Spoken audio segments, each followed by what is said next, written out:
အားလုံးပဲမင်္ဂလာပါမြန်မာ Bible Study ကနေပြီးတော့မှဖန်ပြန်လဲကြိုဆိုပါရစေကျမတို့အစမပြုခင်မှာအရင်ဆုံးဆုတောင်းကြပါစို့နန္ဒရဂုဏိပြည့်စုံသားသမီးတို့ကိုချစ်တော်မူသောထာဝရဘုရားကိုရရှိကြီးလို့ချီးမွမ်းပါ၏ကျွန်တော်တို့ဒီကနေ့လေးလာမယ့်ကိုရရှိလို့ကပတ်တော်လဲကောင်းကြီးပေးတော်မူလျက်ဈာနာတော်သူရောက်စီတဲ့တတ်မှလည်းတိဆောက်ဆရာဖြစ်စေတော်မူပါကိုရောကျွန်တော်တို့ရဲ့တပတ်တာလုံးဆောင်တော့ပြစ်တစ်ခုစီရန်လဲခွင့်လို့ပြီးတော်မူလျက်ယေရှုတို့ပြင်စီကြောပေးတော်မူပါဒီကနေ့လေးလာမယ့်ကိုရရှိလို့ကပတ်တော်ပေါ်မှာကျွန်ုပ်တို့အတွက်ခွန်အားဖြစ်စေလျက်ကျွန်ုပ်တို့အတ္တတာ၌ကိုရရှင်အလိုတော်တိုင်သက်ရှင်ဖို့ရန်အတွက်ကိုရရှင်သိမြင်နားလည်နေရတော့အခွင့်များကိုလည်းကိုရရှင်တို့ကပတ်တော်အပေါ်၌တယောက်စီတော်မူလျက်ကျွန်ုပ်တို့ကိုလည်းနားလည်နေရတော့ဉာဏ်ပညာများကိုလည်းပေးသနာတော်မူပါနောက်ရှက်သားစီများကိုဖယ်ရှားပေးတော်မူလျက်အစီအစဉ်စားလည်းဆုံးထိကျွန်ုပ်တို့နဲ့တူပါရှိတော်မူပါဤအလုံးစုံကိုဆုတောင်းတဲ့အခါမှာတပါးတီတော်တော်သခင်ရှုမိနမောင်ပြည့်လို့ဒီစွာဖြင့်ဆုတောင်းစကားနဲ့ကြပါ၏အာမင်ကျမတို့အခုလူသားတွေအကြောင်းကိုလေ့လာနေတဲ့ series ဖြစ်တဲ့အတွက်ကြောင့်ကျမတို့ဒီကနေ့လေ့လာမယ့်သင်ခန်းစာရဲ့ကောင်းစဉ်ကနော်ဘာလဲဆိုတော့ဖယားသခင်ရဲ့ပြည့်ညက်ထားတဲ့မင်္ဂလာပေါ့နော်မင်္ဂလာဆောင်ခြင်း marriage လို့ခေါ်တဲ့မင်္ဂလာလက်ဖွဲ့မင်္ဂလာဆောင်ခြင်းပေါ့နော်အဲအကြောင်းကိုကျမတို့လေ့လာရမှာဖြစ်တယ်မင်္ဂလာဆောင်တယ်ဆိုတာကကျမတို့သိတဲ့အတိုင်းပဲနော်ယောက်ျားနဲ့မိန်းမလက်ထပ်ထိန်များခြင်းပေါ့အဲ့ဒီအရာတွေကဘယ်ကစလာတယ်လဲဆိုတဲ့အရာကိုကျွန်တော်တို့ကျမ်းစာရပြန်လည်ပြီးတော့မှဒီကနေ့လေ့လာသွားမှာဖြစ်တယ်နော်ဒီထိန်များခြင်းနော်ထိန်များခြင်းပရိညင်လို့ခေါ်တဲ့ဘုရားသခင်ရဲ့ပြည့်ညတ်တော်တွေကိုကျွန်တော်တို့လေ့လာမှာဖြစ်တယ်ဆိုတော့ဒီကနေ့ကျွန်တော်တို့လေ့လာမယ်ခေါင်းစဉ်ရဲ့ခေါင်းစဉ်ကထိန်များခြင်းပရိညင်ဖြစ်တယ်ဒီထိမ်းမြချင်းပရိညင်အားဖြင့်ကျမတို့လူသားတွေကမျိုးပွားပြီးတော့မှနော်လူဦးရေများပြားလာတာဖြစ်တယ်ဆိုတော့အာဒန်နဲ့အေဝအေဒင်ဥယျာဉ်ထဲကနေပြီးတော့ဘုရားသခင်ကမောင်းထုတ်လိုက်တယ်သူတို့အပြစ်လုပ်တဲ့အချိန်ကစပြီးတော့မှသူတို့မျိုးပွားရတော့မယ်နော်သူတို့ဝမ်းစာသူတို့ရှာရတော့မယ်ဆိုတော့အာဒန်နဲ့အေဝကပထမဆုံးသောနော်လင်မယားဖြစ်တယ်သူတို့ကနေပြီးမှဆင်းသက်လာပြီးတော့မှယနေ့ချိန်ထိတိုင်လူသားအဖြစ်ကျမတို့နော်မျိုးပွားကြတယ်ဆိုတော့ဒီမင်္ဂလာဆောင်ခြင်းကဘုရားသခင်ရဲ့ပြည့်ညတ်ထားတဲ့အရာနဲ့ကိုက်ညီသလားမကိုက်ညီသလားဆိုတဲ့အရာဘုရားသခင်ကပြုလုပ်ထားတဲ့အရာလားအရာမဟုတ်ဘူးလားဆိုတဲ့အရာကိုကျွန်တော်ဒီနေ့လေ့လာသွားမှာဖြစ်တယ်ပထမဆုံးချက်အနေနဲ့ကျွန်တော်တို့မေးရမယ်နော်သိချင်တဲ့မေးခွန်းကဘာလဲဆိုတော့ဘုရားသခင်ကလူယောက်ျားနော်လူယောက်ျားအတွက်လူမိန်းမကိုဖန်ဆင်းခဲ့တာလားဆိုတော့အရာကိုကျွန်တော်တို့မေးခွန်းထုတ်ဆရာဖြစ်လာတယ်ဆိုတော့ပထမဆုံးမေးခွန်းအနေနဲ့ဘုရားသခင်ကနော်ကျွန်တော်တို့လူမိန်းမကိုလူယောက်ျားအတွက်ဖန်ဆင်းတာလားဆိုတော့နော်ဟုတ်ပါတယ်ကျွန်တော်တို့ဘာကြောင့်ဟုတ်တယ်လို့ပြောနိုင်ရတယ်လဲဆိုတော့ကျမ်းစာကိုကျွန်တော်တို့ကြည့်ရအောင်ကဘာဦးကျမ်းအခန်းကြီး1အပိုင်ငယ်18ကိုဟောရအောင်နော်ခုလူသားတွေနဲ့ပတ်သက်တဲ့အရာကိုကျွန်တော်လေ့လာနေရတာဖြစ်တဲ့အတွက်အထူးသဖြင့်ကျွန်တော်တို့ကဘာဦးကျမ်းကိုအမြဲတမ်းနော်လေ့လာသွားမှာဖြစ်တယ်ဆိုတော့ကဘာဦးကျမ်းကြီးပဲလို့ထင်မိမှာဆိုတဲ့အတွက်ကြောင့်ဒီကဘာဦးကျမ်းကကျွန်တော်တို့လူသားတွေရဲ့အစာဖြစ်တယ်လို့ဒီကဘာဦးကျမ်းထဲမှာကျမတို့မလေ့လာဘူးဆိုရင်ကျမတို့ဒီအရာတွေကိုသိနိုင်မှာမဟုတ်ဘူးဆိုတော့နော်ဒီထိမ်းများခြင်းရဲ့အစကဘုရားသခင်ကပြုလုပ်ထားတဲ့ဆိုတဲ့အရာကိုကျမတို့လေ့လာရမှာဖြစ်တယ်ဆိုတော့ကဘာဦးကျမ်းခန်းကြီးနဲ့အပိုင်ငယ်18ထဲမှာအလုံးတွေ့လောက်ပြီထင်တယ်နော်ကဘာဦးကျမ်းခန်းကြီးနဲ့အပိုင်ငယ်18ထဲမှာကျမ်းစာကဗာပြောထားလဲဆိုတော့ထာဝရအရှင်ဘုရားသခင်ကလည်းယောက်ျားသည်တယောက်တည်းမနေကောင်းသူနှင့်တော်သောအထောက်အမကိုသူ့ဖို့ငါလုပ်အောင်မည်ဟုအကြံရှိတော်မူ၏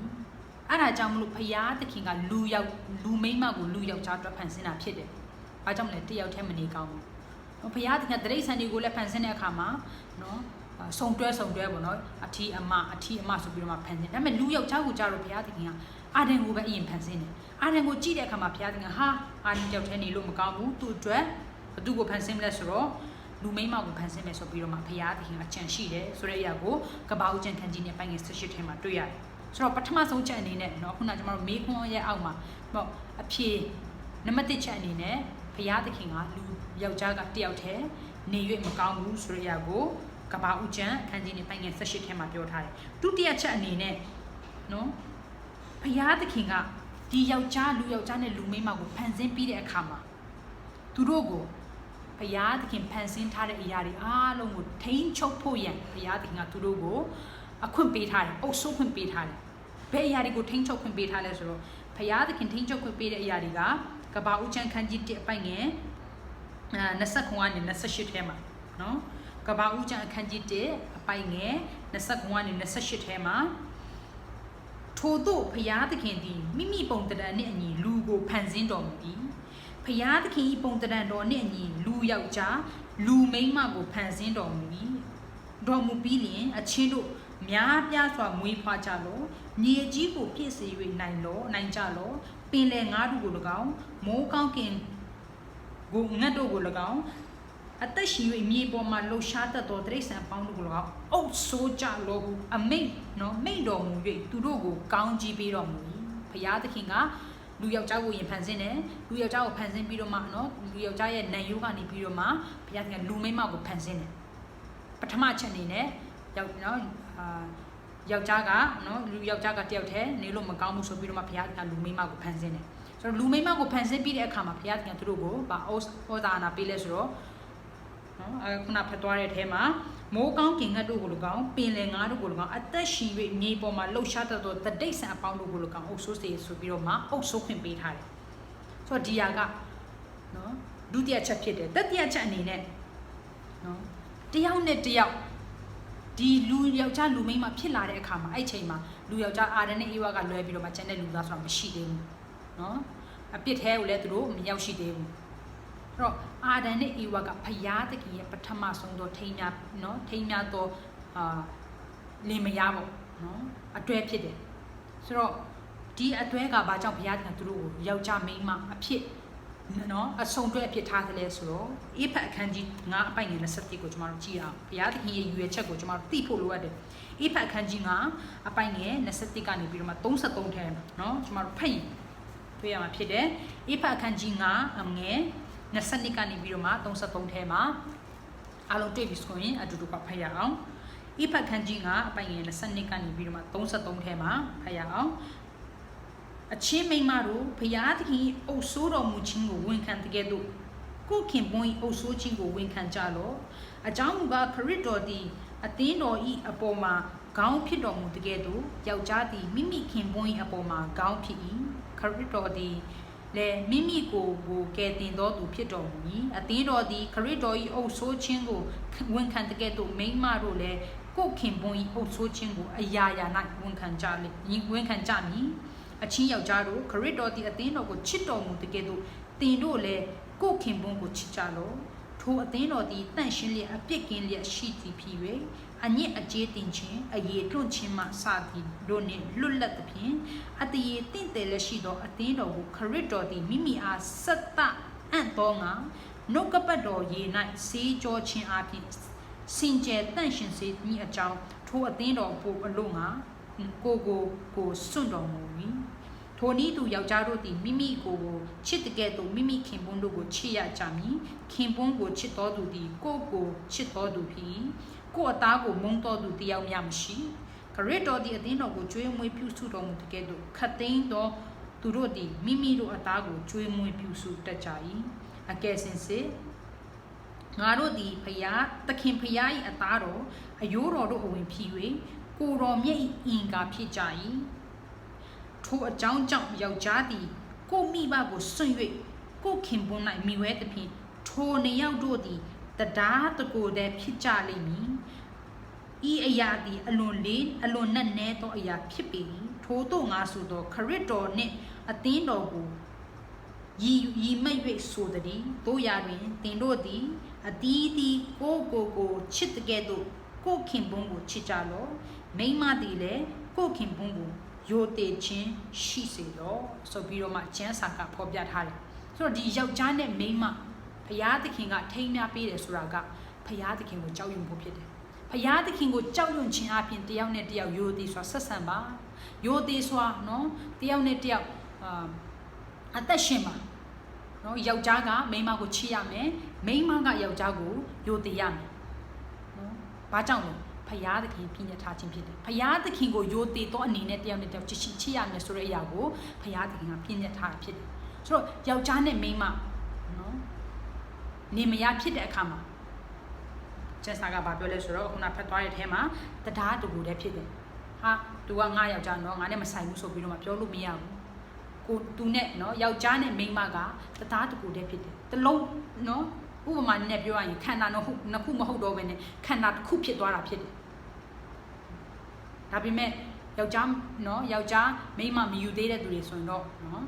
တော်သားတကူတည်းဖြစ်လို့မရဘူးအခုခေတ်ကဘာလဲဆိုတော့အခုခေတ်နော်လူငယ်တွေဆိုရင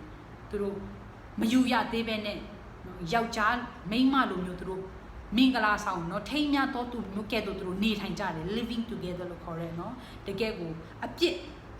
စ်လုပ်တဲ့အရာတွေနဲ့သူတို့အသက်ရှင်ကြတယ်ဒါပေမဲ့လောကအမြင်မှာအဲ့ဒါကအပြစ်မဟုတ်ဘူးအဲ့ဒါကနော်တကယ်ပြောစရာကျမတို့အသက်တာကတိုးတဲ့အတွက်ကြောင့်နော်ကြိုက်တယ်လို့နေဆိုပြီးတော့မှလောကကတွင်တင်ပေးဒါပေမဲ့ကျမ်းစာကအဲ့လိုမျိုးမတွင်တင်ပေးဘူးနော်ထိမ်းများမိဖျားရှစ်လူရှစ်မှာထိမ်းများခြင်းမရှိဘဲနဲ့ယောက်ျားမိန်းမကဲ့သို့ကျမတို့နေခွင့်မရှိဘူးမတိသေးခင်မှာတော့ကျမတို့အပြစ်လုပ်ရင်လုပ်ခဲ့မိတယ်ဒါပေမဲ့ကျမ်းစာကိုသိပြီးတဲ့အခါမှာကျမအဲ့အပြစ်ကနေပြီးတော့မှဖျားသခင်ရှိမှဝင်ချတောင်းပန်ပြီးတော့မှဖျားသခင်ရှိမှခွင့်လွှတ်ခြင်းတောင်းမှဆိုဖျားသခင်ခွင့်လွှတ်ပေးမှဖြစ်တယ်ဆိုတော့နော်ယောက်ျားမိန်းမရှိတော့သူတွေဆိုရင်တယောက်နဲ့တယောက်ဖျားသခင်ကယိုသေးရမယ်ဘာအားဖြင့်လဲဆိုတော့ဖျားသခင်ကိုယိုသေးခြင်းအားဖြင့်တယောက်နဲ့တယောက်ချစ်ချင်းယိုသေးခြင်းလေးစားခြင်းရှိရမယ်တော့အဲ့ဒါကဖျားအယူအချက်ဖြစ်တယ်ယောက်ျားနဲ့မိန်းမကိုဖန်ဆင်းရယူရချက်ကနံပါတ်1ချက်ယောက်ျားကတယောက်ထိုင်နေလို့မကောင်းဘူးနံပါတ်2ချက်နော်ဒီဘုရားသခင်ယောက်ျားတယောက်ထိုင်နေလို့မကောင်းဖြစ်တဲ့အတွက်ကြောင့်လူမိန်းမကိုဖန်ဆင်းတယ်လူမိန်းမရှိလာတဲ့အခါမှာဘုရားသခင်သူတို့နှစ်ယောက်ကိုဘာကိုအုပ်စိုးစေလဲဆိုတော့လောကမှာရှိတဲ့အရာတွေကိုဘုရားသခင်အုပ်စိုးခွင့်ပေးတယ်နံပါတ်3ချက်အနေနဲ့ဘုရားသခင်ကဒီလူယောက်ျားနဲ့လူမိန်းမကိုဖြစ်စေခြင်းတဲ့အရာကသူတို့နှစ်ယောက်ကတယောက်ကိုတယောက်ချစ်ချင်းရှိရမယ်ယိုသေးခြင်းရှိရမယ်ပြီးတော့ဒီယိုသေးခြင်းချစ်ချင်းတွေသူတို့ပြုလုပ်တဲ့အရာတွေကသူတို့နော်လှုပ်ချင်လို့မဟုတ်ဘူးသူတို့အတွက်မဟုတ်ဘူးဘုရားသခင်ရှိတယ်ဆိုတော့ကိုသူတို့သိဖို့အေဒီဥယျာဉ်ထဲမှာဘုရားသခင်ကောင်းမကောင်းတည်ကျွမ်းရာပင်ကိုထားရတဲ့ရည်ရွယ်ချက်ကအာဒန်နဲ့အေဝါကိုသိစေခြင်းနဲ့ဘုရားသခင်ဘာကိုသိစေခြင်းလဲဆိုတော့သူတို့ထက်တာတဲ့တကယ်တကိုးကြီးသောအရှင်ဘုရားသခင်ရှိတယ်ဆိုတာကိုဘုရားသခင်သိစေခြင်းတဲ့အတွက်ကြောင့်ဒီအသီးကိုမစားခိုင်းဘူးအမိတ်ပေးထားတယ်မင်းဒီအသီးကိုမစားရဘူးစားနေနေမှာအေကံမသေးရမယ်ဆိုပြီးတော့မှဘုရားသခင်အဲ့ဒီကောင်းမကောင်းတည်ကျွမ်းရာပင်ကိုအေဒီဥယျာဉ်အလယ်မှာထားတာဖြစ်တယ်ရည်ရွယ်ချက်နဲ့ထားတာဖြစ်တယ်သူတို့ထက်တာတဲ့ဘုရားရှိတယ်နော်အရာအလုံးသက်ဆွနေတဲ့ဘုရားရှိတယ်ဆိုတာကိုဘုရားသိစေခြင်းတဲ့အတွက်ကြောင့်အဲ့လိုပဲအခုလဲယောက်ျားနဲ့မိန်းမနော်ဖြစ်ပေါ်လာတဲ့အခါမှာဖြစ်ပေါ်လာပြီးတဲ့အခါမှာဘုရားသခင်သူတို့နှစ်ယောက်ကိုဘယ်လိုမျိုးအသက်ရှင်စေခြင်းလဲဆိုတော့တယောက်နဲ့တယောက်ချစ်ချင်းနော်ယိုသေးချင်းတစ္ဆာရှိချင်းဖြောင်းမချင်းနဲ့ဘုရားသခင်အသက်ရှင်ခြင်းဒီဖြောင်းမချင်းတွေကဘာကိုရောင်ပြန်ဟဲ့လဲဆိုတော့ဘုရားသခင်ကိုယိုသေးခြင်းကိုသူတို့အသက်တာမှာပြတာဖြစ်တယ်သူတို့ဘုရားသခင်ကိုယိုသေးကဲ့သို့နော်ငါဘုရားသခင်ကိုယိုသေးတယ်ဆိုပြီးတော့မှကျွန်တော်ဗဇက်ကပြောရင်လည်းမလောက်ဘူးကျွန်တော်အသက်တာမှာအသက်ရှင်ရမယ်ဘယ်လိုမျိုးအသက်ရှင်ရမလဲတယောက်နဲ့တယောက်ချစ်ချင်းမြတ်တာပြခြင်းအဖြစ်တယောက်နဲ့တယောက်ကူညီဖေးမခြင်းအဖြစ်တယောက်နဲ့တယောက်ဆူတောင်းပေးခြင်းအဖြစ်နော်ကျွန်တော်တို့ဒီအရာတွေကျွန်တော်တို့ဘုရားသခင်သားဖြစ်တယ်ဆိုတဲ့အရာကိုသက်သေပြတာဖြစ်တယ်အဲ့လိုပဲဘုရားသခင်ကလည်းလူယောက်ျားနဲ့လူမိန်းမကိုနော်ဘုရားသခင်ကိုယိုသေးတဲ့အနေနဲ့သူတို့တယောက်နဲ့တယောက်ချစ်ချင်းရှိရမယ်ဆိုပြီးတော့မှအေဖတ်အခန်းကြီး9ထဲမှာကျွန်တော်တို့ကဖတ်ပြီးသွားပြီဖြစ်တယ်ဆိုတော့နော်ဘုရားသခင်ပေါ်မှာ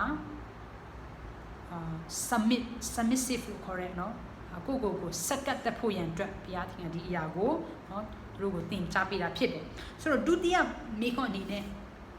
နော်ဒီထိန်းများချင်းပရိညင်လို့ခေါ်ရဲဒီခေါင်းစဉ်ရဲ့အောက်မှာကျမတို့မေးစရာတစ်ခုကပါလဲဆိုတော့ဒီဘုရားသခင်ပြောထားတဲ့ထိန်းများမင်္ဂလာပရိညင်ဆိုတာဘာလဲနော်ထိန်းများပရိညင်ပရိညင်ဆိုတာကဖျားနဲ့လူကြားမှာဖွဲ့ဆိုထားတဲ့သဘောတူညီချက်ပေါ့နော် agreement လို့ခေါ်တဲ့သဘောတူညီချက်ဖြစ်တယ်ဒီအရာကနော်ကျမတို့ပေါ့ဆဆယူဖို့မဟုတ်ဘူးအရန်ကိုအရေးကြီးတဲ့အရာဖြစ်အဲအကြောင်းမို့ကျွန်တော်ခရိယန်တွေသက်တာမှာဖျားကိုမတည်တော့သူတွေတော့မတည်ဘူးเนาะကျမတို့ခရိယန်တွေဖျားကိုတည်တော့အသက်ရှင်တဲ့ဖျားကိုတည်တော့သူတွေသက်တာမှာเนาะမင်္ဂလာဆောင်ပြီဆိုရင်ကျမတို့အတင်းတော်ဖျားရှိလူရှိမှာတစ္ဆာဂရိဆိုရတယ်နော်ဒီတစ္ဆာဂရိကဒီထိမ်းမြမင်္ဂလာဆောင်ခြင်းကကျွန်တော်တို့တသက်တာလုံးအတွက်ဖြစ်တယ်တသက်တာလုံးဆိုဒီလောကမှာရှိနေတဲ့အချိန်တေတိတိုင်အောင်နော်ကောင်းစားတဲ့အချိန်မှာပဲဖြစ်စေနော်တကယ်စီးရတဲ့အချိန်မှာပဲဖြစ်စေနေကောင်းတဲ့အချိန်မှာပဲဖြစ်စေနော်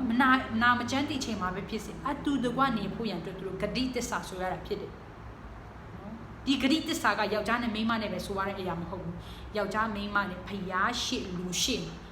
တစ္ဆာဂရိဆိုရမယ့်အရာဖြစ်တယ်အဲ့ဒါကနော်ထိမ်းမြချင်းပရိညင်ဖြစ်တယ်ဆိုတော့ဒီထိမ်းမြချင်းပရိညင်ကခုနပြောသလိုပဲယောက်ျားမိန်းမဖျားရှိမှာသူတို့တစ္ဆာဆိုခြင်းဖြစ်တယ်နော်ဒီတစ္ဆာဆိုခြင်းကဖျားသခင်စီမှာသူတို့ကိုသူတို့အနံ့ချင်းဖြစ်တယ်ဒီအရာကိုကျွန်တော်တို့ဘယ်ထဲမှာတွေ့ရတယ်လဲဆိုတော့မာလခိခန်းကြီးနေ့အပိုင်ငယ်14ထဲမှာကျွန်တော်တို့မာလခိကကျွန်တော်တို့ကိုရှင်းပြထားတယ်မာလခိကဓမ္မဟောင်းကျမ်းရဲ့ဓမ္မဟောင်းကျမ်းထဲမှာရှိတယ်ဓမ္မဟောင်းကျမ်းရဲ့နောက်ဆုံးစာအုပ်ပေါ့နော်စာအုပ်ပေါ်မှာပေါ့ book မာလခိအခန်းကြီးနေ့အပိုင်ငယ်14ထဲမှာကျမ်းစာကပြောထားတယ်နော်ဒီထိမ်းမြချင်းပရိညင်ဆိုတဲ့အရာကကျွန်ုပ်တို့ကိုကျွန်တော်ဒီထိမ်းမြတဲ့သူနှစ်ယောက်ပေါ့နော်ယောက်ျားနဲ့မိန်းမကသူတို့ဖျားသခင်ရှေ့မှာနော်အနံ့ချင်းဖြစ်တဲ့ဆိုတဲ့အရာကိုမာလခိကကျွန်တော်တို့ကိုရှင်းပြထားပါတယ်မာလခိအနာဂတိကျမ်းခန်းကြီးနဲ့အပိုင်ငယ်14အဘယ်ကြောင့်မီဟုတင်တို့မေးလင်နော်ဒီထိမ်းမြမင်္ဂလာပရိညင်ဆိုတာဘာလဲလို့အကယ်၍တင်တို့မေးလင်တင့်အသက်ရွယ်ပြိုစင်အခါလက်ထပ်၍နောင်တဖန်တစ္ဆာမဆောက်ပြစ်မှားသောမယားတစ်ဖက်နှင့်တင့်တစ်ဖက်၌ထာဝရဘုရားသည်တတ်တည်ဖြစ်တော်မူ၏ထိုမယားသည်တင်ဤအဆွေခင်ပွန်းတင်ဖွဲ့သောပရိညင်နှင့်ဆိုင်သောမယားဖြစ်သည်ဖယားရှိမှကျမတို့ကတစ္ဆာဂတိနော်ပြုတာဖြစ်တယ်ဆိုတော့ဒီထိမ်းမြပရိညင်ဆိုတဲ့အရာကဖယားရှိမှတစ္ဆာဂတိပြုခြင်းဖြစ်တဲ့ကဲ့သို့ကျွန်ုပ်တို့ကိုကျွန်ုပ်ဖယားသခင်စီမှာအနံ့ခြင်းဖြစ်တယ်ကျွန်ုပ်နော်အသက်ရှင်ခြင်းသည်ဖယားသခင်ပေးထားသောနော်ယောက်ျားဖြစ်စေမိန်းမဖြစ်စေသူ့အတွက်သူမအတွက်အသက်ရှင်ခြင်းဖြစ်တယ်ဖယားသခင်ကျွန်ုပ်တို့ကြားမှာနော်ဘာလဲဆိုတော့ကျမ်းစာထဲမှာတတ်တည်ဖြစ်တော်မူပါဆိုပြီးတော့မှမာလခိကနော်ဒီထိမ်းမြခြင်းပရိညင်အတိတ်ပဲကိုကျွန်တော်တို့ရှင်းပြထားတာဖြစ်တယ်ဆိုတော့ဒီထိမ်းမြခြင်းဆိုတဲ့အရာကကျွန်တော်တို့နော်ပေါ့ဆဆယူလို့ရတဲ့အရာမဟုတ်ဘူးဘာကြောင့်လဲဖယားသခင်ပါဝင်တဲ့အရာဖြစ်တဲ့အတွက်ကြောင့်ဖြစ်တယ်နော်ဖယားသခင်ပါဝင်ခြင်းမရှိဘူးဆိုရင်တော့ကျွန်တော်တို့သက်သာမှာနော်စိတ်လိုနေလို့ရတယ်ဒါပေမဲ့ဖယားသခင်ကကျွန်တော်တို့ကိုအမြဲတမ်းကြည်နေတာဖြစ်တယ်ဖယားသခင်ပါဝင်သောအရာကိုကျွန်တော်တို့ပေါ့ဆဆယူမယ်ဆိုရင်တော့နော်ဘယ်သူပဲခံရမလဲဆိုတော့ကျွန်တော်တို့ပဲခံရမှာဖြစ်တယ်ပေါ့ဆဆယူတဲ့သူခံရမှာဖြစ်တယ်ဆိုတော့ဒီအခုခေတ်နော်အခုခေတ်လောကခေတ်ရဲ့ပေါ့နော်ဒီလောကအခုခေတ်ရဲ့ထိမ်းမြမင်္ဂလာချင်းဆောင်ချင်းဆိုတဲ့အရာတွေကတစ်ခါနော်ကျွန်မမယုံဘူးအထူးသဖြင့်မယုံကြည်သောသူတွေဆိုရင်ယူတယ်ဟာသူတို့ကြိုက်နေတဲ့အချိန်မှာတော့နော်တကယ်feeling ကိုခံစားချက်ပေါ်မှာမူတည်ပြီးတော့မှသူတို့ယူလိုက်တယ်ယူပြီးတော့မှမကြဘူးနော်ဘာဖြစ်လဲဆိုတော့ကွဲသွားကြတယ်အဲ့ဒါတွေကဖျားမရှိတော့သူရဲ့အသက်တာဖြစ်တယ်ကျမတို့အသက်တာဖျားရှိတော့သူတွေဖျားကိုတည်တော့သူကျမတို့ကိုဖန်ဆင်းရှင်ကိုတည်တော့သူရဲ့အသက်တာမှာကျမအဲ့လိုမျိုးမနေရဘူးဘာကြောင့်လဲဖျားသခင်ပေးထားတဲ့ဒီလူကကျမအတွက်ဖြစ်တယ်ဖယားသခင်ပေးထားတဲ့ဒီလူကကျွန်တော်အတွက်ဖြစ်တယ်ဆိုတာကိုကျမတို့သိတဲ့အတွက်ကြောင့်ဖြစ်တယ်အဲ့ဒါကြောင့်မလို့เนาะဖယားသခင်ကိုကျမတို့တိုင်တည်ပြီးတော့မှတက်တည်ထားပြီးတော့မှเนาะဖယားရှိလူရှိမှတက်တည်ခံရတာဖြစ်တယ်အဲ့ဒါကပရိညင်ဖြစ်တယ် agreement လို့ခေါ်တဲ့တယောက်နဲ့တယောက်เนาะသဘောတူညီချက်ဖြစ်တယ်ဆိုတော့အဲ့ဒါကထိမ်းမြချင်းပရိညင်ရဲ့အတိတ်ပဲဖြစ်တယ်ဆိုတော့ဒီထိမ်းမြချင်းပရိညင်ကယောက်ျားအများကြီးကိုယူလို့ရတယ်ဆိုတော့တရားလားဒါမှမဟုတ်ရင်တယောက်တည်းအပေါ်မှာပဲကျမတို့တစ္ဆာရှိပြီးတော့မှတေတိတန်အောင်ဒီတယောက်နဲ့ပဲကျမတို့အတူတူနေရမှာလဲဆိုရလေမိကွန်းထုတ်ဆက်ဖြစ်လာကျန်းစာကဘာပြောလဲဆိုတော့ဒီထိမ်းမြမင်္ဂလာဆောင်ခြင်းဆိုတာယောက်ျားတယောက်မိန်းမတယောက်နော်ဂျားမှာထားတဲ့တစ္ဆာဂတိဖြစ်တယ်နော်ဒီယောက်ျားကတခြားမိန်းမကိုယူလို့မရဘူးဒီမိန်းမကလည်းတခြားယောက်ျားကိုသွားပြီးတော့မှရှာလို့မရဘူးနော်နှစ်ဦးပေါ်မှာထားတဲ့တစ္ဆာဂတိဖြစ်တယ်ဆိုတော့ဒီအရာက monogamy လို့ခေါ်တယ်နော် monogamy ဆိုတာကယောက်ျားတယောက်ပဲရှိရမယ်မိန်းမကလည်းယောက်ျားကလည်းမိန်းမတယောက်ပဲရှိရမယ်နော် polygamy မဟုတ်ဘူး polygamy ဆိုတာကတော့ယောက်ျားတွေအများကြီးထားလို့ရတယ်မိန်းမတွေအများကြီးယူလို့ရတယ်အဲ့ဒါကကျွန်တော်တို့ကျမ်းစာကသင်ပေးရမှာမဟုတ်ဘူးဖယားသခင်ကနော်ကဘာကြီးကိုဖန်ဆင်းတဲ့အခါမှာနော်အာဒံနဲ့အေဝနေရာကိုဖန်ဆင်းတာမဟုတ်ဘူးအာဒံနဲ့အေဝကိုပဲဖန်ဆင်းတယ်အာဒံတယောက်အေဝတယောက်ကိုပဲဖန်ဆင်းတယ်ပြီးတော့နော်ဒီ ထိမ်းများမင်္ဂလာပရိညင်ရဲ့အောက်မှာကျမတို့နားလည်ဖို့ကယောက်ျားနဲ့မိန်းမဖြစ်တယ်ယောက်ျားနဲ့ယောက်ျားနဲ့မဟုတ်ဘူးဖယားသခင်ကအာဒန်နဲ့เนาะတခြားအာဒန်ကိုဖန်ဆင်းတာမဟုတ်ဘူးအာဒန်နဲ့စတီဖ်လို့ခေါ်တဲ့เนาะတခြားယောက်ျားကိုဖန်ဆင်းတာမဟုတ်ဘူးဘသူနဲ့ဘသူကိုဖန်ဆင်းလဲဆိုတော့အာဒန်နဲ့เนาะလူယောက်ျားအာဒန်နဲ့လူမိန်းမအာဒန်ကိုဘုရားသခင်ကဖန်ဆင်းထားတဲ့အတွက်ကြောင့်ဒီထိမ်းမြမင်္ဂလာဆောင်ခြင်းကယောက်ျားနဲ့မိန်းမကြားမှာပဲဖြစ်ရမှာဖြစ်တယ်เนาะယောမထဲမှာကျွန်တော်တို့သိတဲ့အတိုင်းပဲယောမအခန်းကြီး1ထဲမှာเนาะလောကလူတွေရဲ့အပြစ်ဘယ်လောက်ထိများတယ်လဲဆိုရဲเนาะကျမတို့ကိုယောမအခန်းကြီး1ထဲမှာကျမ်းစာကဖော်ပြထားတယ်ဒီအပြစ်ကြောင့်ဖယားသခင်เนาะ original ထားတဲ့အရာတွေကိုသူတို့ကဂယုမဆိုင်ဘူးเนาะငါနေချင်းတလို့နေမယ်ငါဒီလိုဖြစ်တယ်ငါဆိုတဲ့စာတန်ရဲ့အသွေးခေါ်တွေကိုသူတို့ဝင်ရောက်စီအသွေးခေါ်တွေကိုထားရှိတဲ့အခါမှာဖယားဆိုတာလည်းမသိသလိုဖယားကเนาะဖယားကိုလည်းသူတို့ဂယုဆိုင်တာမဟုတ်တော့ဘူးဂယုမဆိုင်တော့ဘူးဆိုတော့အဲ့ဒါကြောင့်မလို့ယောမထဲမှာလည်းရှင်ပေါလုကဘာပြောလဲဆိုတော့အခန်းငယ်24ထဲမှာနော်ယောမအခန်းကြီး1အပိုင်းငယ်24ထဲမှာဘာပြောလဲဆိုတော့ထို့ကြောင့်သူတို့သည်မိမိကိုယ်ကာယအတရေကိုအချင်းချင်းရှုံချမိအကြောင်းဖယားသခင်သည်သူတို့ကိုကိလေသာညီညွတ်ခြင်းလက်အပ်အနံအလိုက်တော်မူ၏သူတို့သည်မှန်သောဖယားသခင်အရာ၌အမားကိုထားလျက်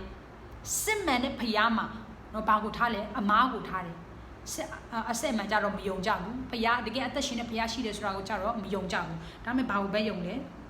နော်ဖန်ဆင်းတတ်သောသခင်ကိုပဲဖန်ဆင်းရှင်ကိုပဲတယ်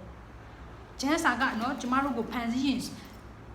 ဖယားတခင်ကျွန်တော်တို့ကိုဖန်ဆင်းထားတယ်ဆိုရရကိုကျွန်တော်ဘလောက်ပဲပြောသူတို့နားမခံဘူးနော်သူတို့စိတ်တက်ကိုခိုင်မာစေတယ်စိတ်ခိုင်မာစိတ်တက်ခိုင်မာတာမဟုတ်နော်စိတ်ခိုင်မာစိတ်တက်ခိုင်မာတာတော့ကောင်းတဲ့အရာတစ်ခုဖြစ်တယ်ဒါပေမဲ့စိတ်ခိုင်မာတဲ့အရာကမကောင်းဘူးဘာလို့လဲနော်တွန်းတင်လို့မရဘူးဆိုတော့သူတို့စိတ်တွေကိုခိုင်မာစေပြီးတော့မှဖန်ဆင်းရှင်ကိုသူတို့နော်ပယ်ပြီးတော့မှဘာကိုကိုးကွယ်လဲဆိုတော့ဖန်ဆင်းအပ်သောအရာဖယားသခင်ဖန်ဆင်းထားတဲ့အရာတစ်ပင်တို့နော်နေတို့လတို့ဖယားသခင်ဖန်ဆင်းထားတဲ့အရာတွေကိုသူတို့ကကိုးကွယ်တယ်ဖန်ဆင်းရှင်ကိုမကိုးကွယ်ဘဲနဲ့ဖယားသခင်ဖန်ဆင်းထားတဲ့အရာတွေကိုကိုးကွယ်ရုပ်တုတွေကိုကိုးကွယ်ပြီးတော့မှဖယားသခင်ကဘာပြောလဲဆိုတော့ထိုးသခင်ဒီနော်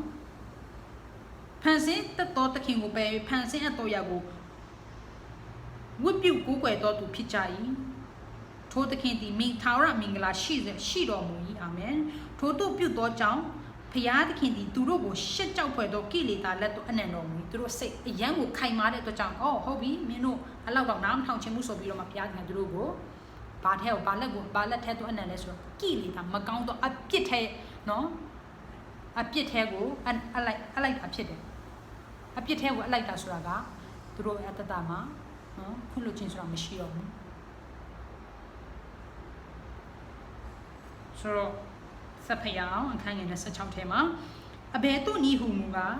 မိန်းမတို့သည်ပဂတိထုံးစံကိုစွန့်၍ကျမတို့မိန်းမတွေကနော်မိန်းမတွေရဲ့ပဂတိထုံးစံကိုစွန့်ပြီးတော့မှဘလို့နေလဲဆိုတော့စန့်ကျင်ဘက်ထုံးစံကိုလိုက်ကြယောက်ျားလိုနေခြင်းတယ်ယောက်ျားတွေကလည်းထို့အတူယောက်ျားတို့သည်လည်းမိန်းမနှင့်ဆက်ဆံခြင်းပဂတိထုံးစံကိုစွန့်၍အချင်းချင်းကိလေသာစိတ်ပူလောင်သဖြင့်ရှစ်ကြောက်ဖွယ်သောအမှုကိုယောက်ျားချင်းပြုလျက်မိမိတို့မာယွန်ခြင်းနှင့်အလျောက်မိမိတို့အပြစ်ဒဏ်ကိုခံရကြ၏ယောက်ျားတွေကလည်းမိန်းမနဲ့နော်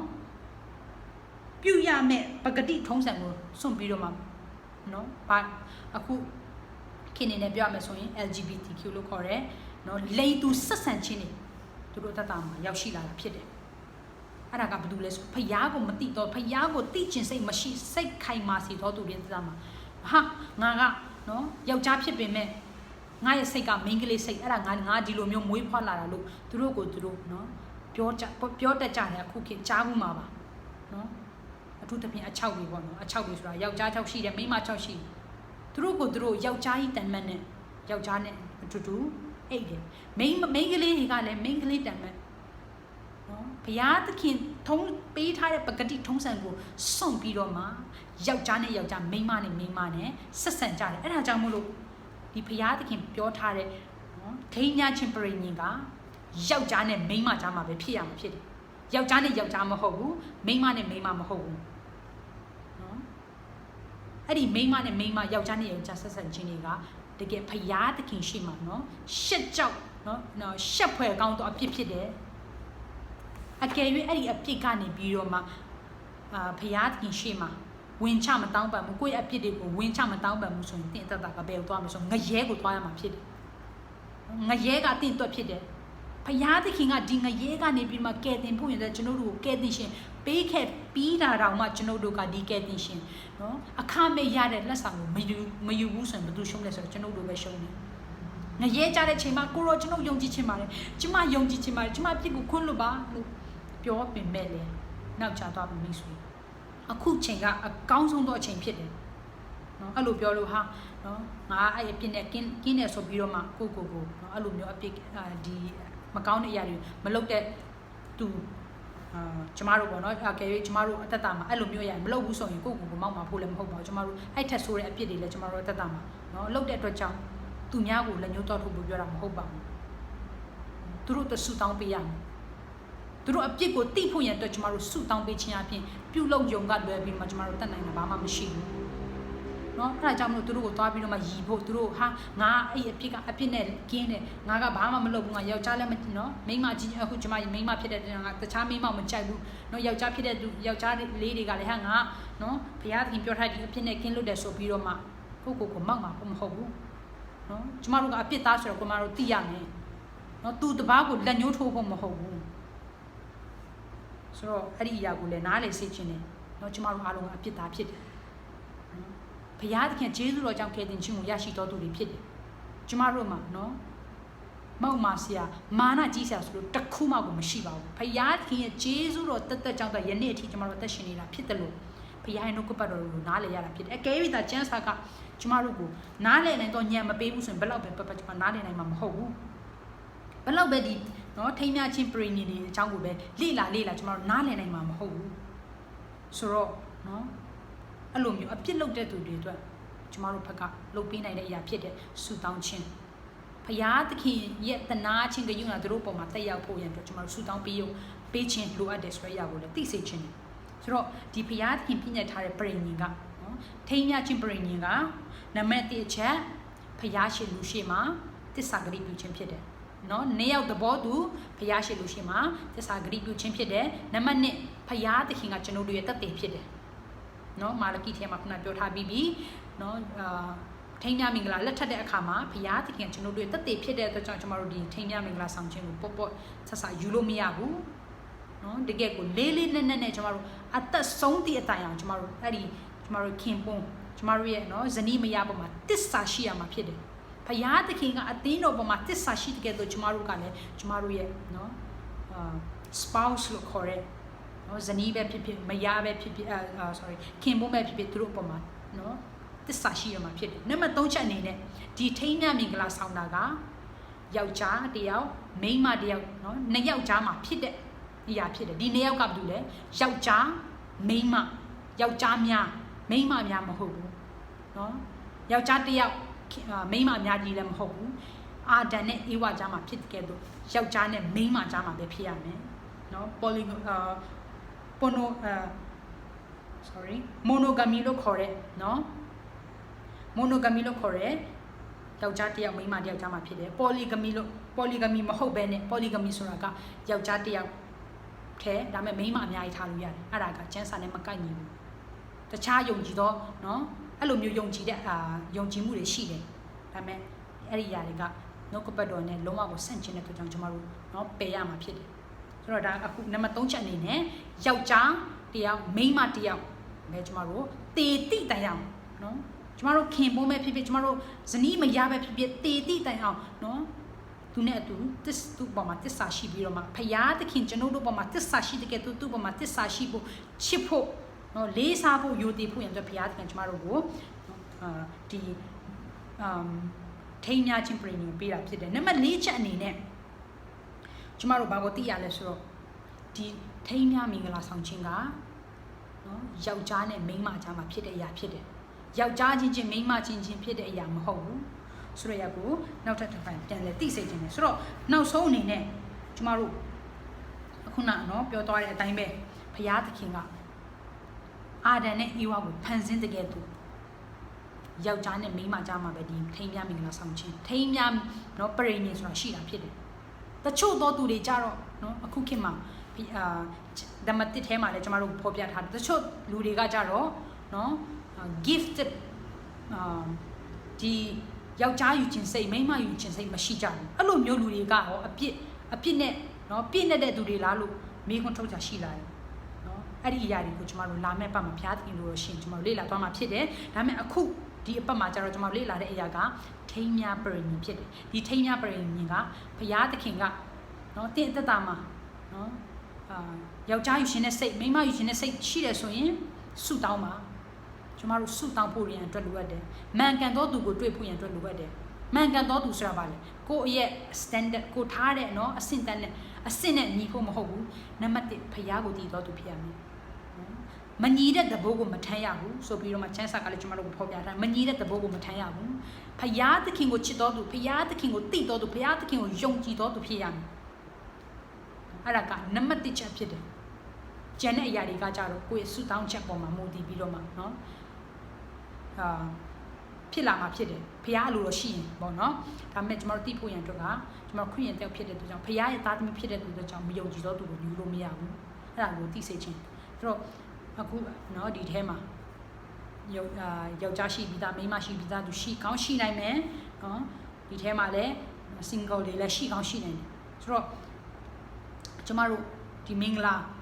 ဖခင်သခင်ကျွန်တော်တို့စိတ်ထဲမှာနော်ဒီမင်္ဂလာဆောင်ဖို့ရန်အတွက်ဘုရားသခင်ကလက်ဆောင်ပေးတယ်ဆိုရင်ကျမတို့ဆုတောင်းဖို့ရန်အတွက်လိုရတယ်နော်ကျမတို့ယူမိတ်မိန်းမပဲဖြစ်ဖြစ်ကျမတို့နော်ယူမိတ်ယောက်ျားဘယ်မှာရှိတယ်ဘယ်မှာ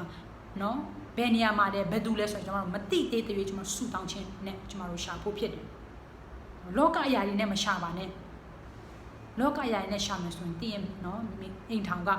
ตายရမှာမဟုတ်ဘူးဖယားကိုမတိတော့သူရဲ့အိမ်ထောင်ကမตายရတကယ်သူဖယားရဲ့အလိုတော်တိုင်းမရှာဘဲနဲ့ကိုယ့်ရဲ့အလိုတော်တိုင်းရှာမယ်ဆိုရင်ဒီအိမ်ထောင်ကဘယ်တော့မှตายရမှာမဟုတ်ဘူးဖယားသခင်ကိုတိပြီးတော့မှဖယားသခင်ကိုချစ်ပြီးတော့မှဖယားသခင်အလိုတော်တိုင်းအသက်ရှင်တော့သူရဲ့အိမ်ထောင်ကဘလောက်ပဲစင်းရဲစိတ်ချမ်းသာခြင်းရှိတယ်ငြိမ်သက်ခြင်းရှိတယ်နော်ကျမတို့အခုလောကအရာတွေကတကယ်ပတ်စံရှိမှကားရှိမှတိုက်ရှိမှဆိုပြီးတော့မှပြောကြတယ်အဲ့ဒါလည်းကောင်းပါတယ်မကောင်းဘူးမဟုတ်ပါဘူးဒါပေမဲ့အဲ့ဒီຢာတွေရှိပြီးမှဖျားမရှိဘူးဆိုရင်အလကားပဲမိတ်ဆွေနော်ဆိုတော့နံပါတ်1ချက်ကိုရဲ့နော်ခင်ပွန်းရှာတော့မယ်ဇနီးကိုရှာတော့မယ်ဆိုရင်ဆူတောင်းပါဆူတောင်းခြင်းနဲ့စက်ကပ်ပါဘာကြောင့်လဲဖျားတခင်ကျမတို့ကိုနော်ဂတိပေးထားတယ်ဆူတောင်းရင်သူ့ရဲ့အလိုတော်တိုင်းဆူတောင်းမယ်ဆိုဘုရားသခင်ကအမြဲတမ်းနားညောင်းနေဆိုတာကိုလည်းနားလည်စေခြင်းနဲ့ဒီ